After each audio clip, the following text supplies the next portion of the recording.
Have you ever thought about why we treat money like it's just math? But in real life, it feels a lot more like an emotion. Let us talk about something that quietly shapes your daily decisions way before you ever see a tax form.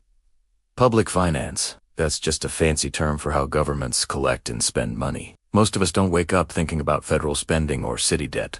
But these huge systems have a very real impact on how safe you feel, how confident you are to spend your own money, and how much uncertainty you carry around every day. When you hear government money, it sounds distant, right? But it's not. It shows up in very human moments. It's there when a parent is trying to figure out if they can afford after-school care for their kid. It's there when you hesitate to switch jobs because you're worried about losing your health insurance. And it's definitely there when your street has been full of potholes for years, slowly making you wonder about the future of your own neighborhood. See, our behavior around money isn't just about the numbers. It's about trust. Trust in our institutions. Trust that things will be stable. Trust that tomorrow will be similar enough to today that we can actually make plans. When public systems feel reliable, like good schools, safe parks, and dependable transit, people feel more secure. They spend, they invest in their communities, and they build lives. But when those systems feel shaky or unpredictable, we pull back. We save more, if we can. We put off big life decisions. We become cautious, even if that caution means missing out on opportunities. This isn't about not understanding money. It's about dealing with uncertainty. Public finance is a huge driver of that uncertainty. A reliable bus system means you know you can get to work. Consistent school funding lets families put down long-term roots. There's also a weird thing about how we experience public money. When it works well, we barely notice it. A clean park or a smooth road just fades into the background. But when it fails, a canceled bus, a closed library that feels personal and immediate, it causes frustration and anger. This emotional imbalance shapes everything from how we vote to how we talk about money at our own dinner tables. Ultimately, public finance isn't just about dollars and cents. It's about how these invisible systems build our confidence or fuel our fears. It's the human story behind the numbers, explaining why money decisions that look irrational on paper make perfect sense in the real world. Did you know that public finance doesn't just affect your wallet? It actually shapes how you think about time. In America, time and money are deeply connected, and public systems quietly determine whether you feel like you're getting ahead in life or constantly falling behind. Think about it. School calendars dictate work schedules. Infrastructure determines how long you spend commuting. And healthcare systems influence how risky it feels to start a family or change jobs. When these systems are stable and reliable, we feel more comfortable planning for the long term. But when they're not, our future seems to shrink. This isn't just a feeling. It's a well-documented human response. When things feel uncertain, our brains focus on the present moment as a survival mechanism. This often looks like short-term financial thinking, not because we lack discipline, but because we're trying to stay afloat. When public services feel shaky, people start building personal safety nets. Maybe you hold extra cash, avoid taking on debt, or delay major life events. Building these buffers takes a lot of mental energy. It requires constant vigilance. And over time, this mental load makes us less willing to take risks that could actually improve our lives. The potential downside just feels too dangerous without a reliable safety net to catch us. This is why economic stress often feels more like emotional fatigue than outright panic. We adapt.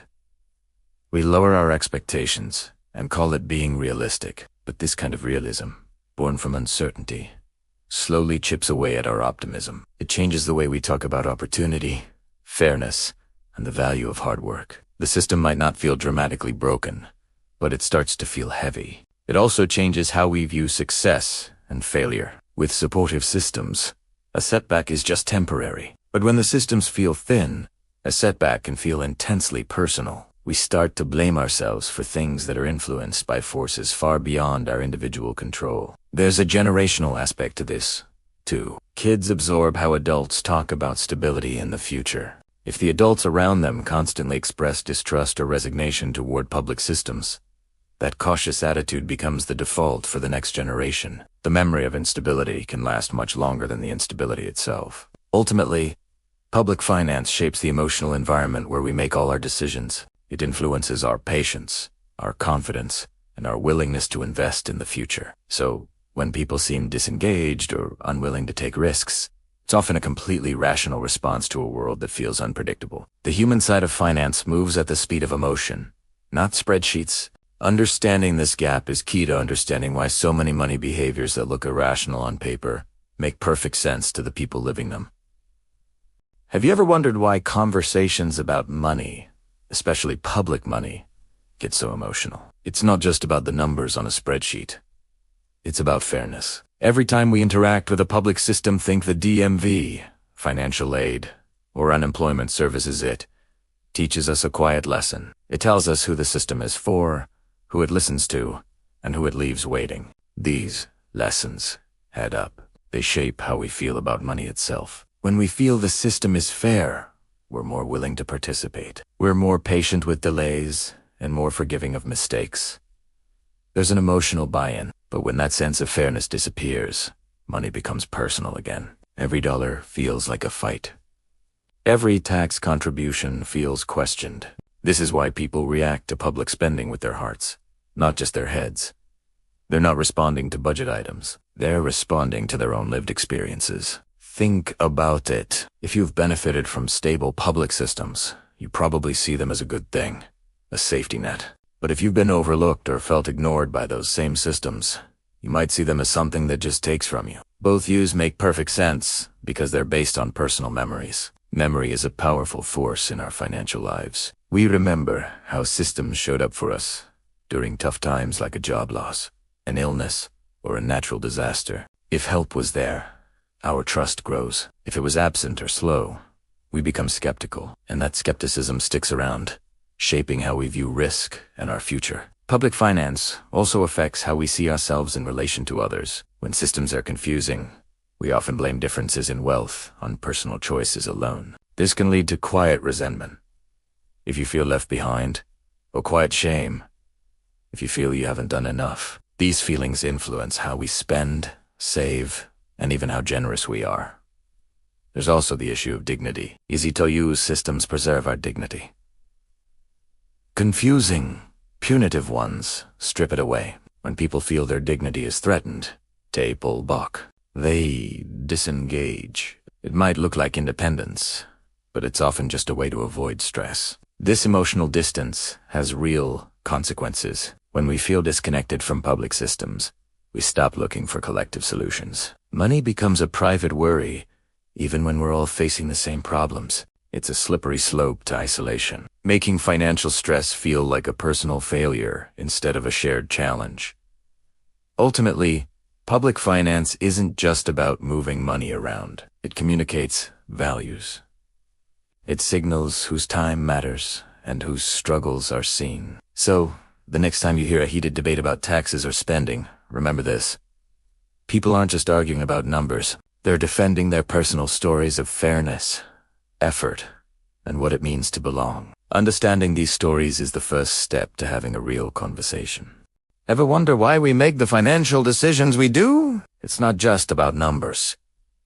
A huge part of it is psychological, and it's quietly shaped by our public financial systems. Think about responsibility. I'm not talking about morals, but about what we feel we're in charge of. When systems like Social Security or unemployment feel reliable and supportive, we're more willing to take risks. We believe our hard work will pay off, and that a mistake won't ruin us.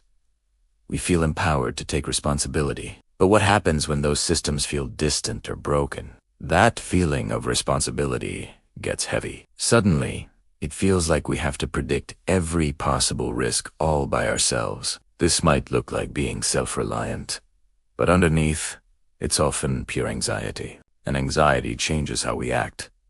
It makes us play it safe. We might stay in a job we don't love, pass up a chance to move for a better opportunity, or just put off big life decisions. We call it being careful, and in an uncertain world, being careful feels like the only rational choice. This also changes how we see the rules. When we trust that a system was designed with people like us in mind, rules feel like helpful guardrails. But when we feel ignored or misunderstood by the system, those same rules can feel like punishments. They seem arbitrary. This feeling erodes trust and makes us less likely to engage. We stop asking questions and start relying more on our own gut feelings or advice from friends. This isn't a bad thing, necessarily. It can make us more resilient. But it also makes us more vulnerable, especially when our own instincts have to replace the support that should have been there in the first place. This experience also shapes how we measure our own success. When there are clear, visible pathways for progress, we feel like we're all in it together. We see others succeeding and feel inspired. But when those paths are muddy and unclear, success becomes a private, lonely race. We start comparing ourselves to others silently, often without the full picture, which can lead to a lot of unnecessary stress and dissatisfaction. So we end up in this strange place.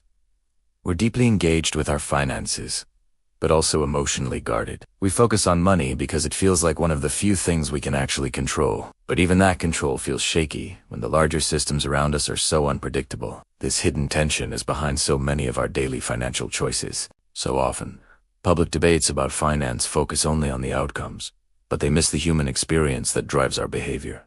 Ever wonder what shapes our hopes for the future? It's not just grand speeches or big headlines. More often, it's something much quieter.